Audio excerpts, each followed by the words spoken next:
dito sa sala or sa ano. Sige. Diba? Hey, Tina! So, saan na lang tayo mag-set up? Hindi, ikaw. Palinis natin. O dun. Saan yung ano?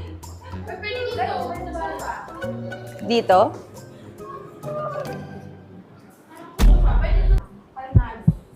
Ano, tingin nyo? Okay na yan? Okay na?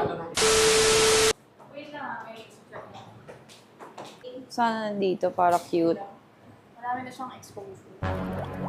Sayang. Sorry. Oo. Pwede pa kunin natin mamaya. Bago ba mag-isa yun? Usually kasi pag gano'n, nagluluto yun ng mga instant noodles ng mga ganitong oras. Ba't pa huwag na lang natin pakansinin? Oo. Hindi, para kasi cute. Para ending. Oh, anyway, ano yung ano mo? Ano Ang ganda, lalim nung tanong mo. Sa 20 plus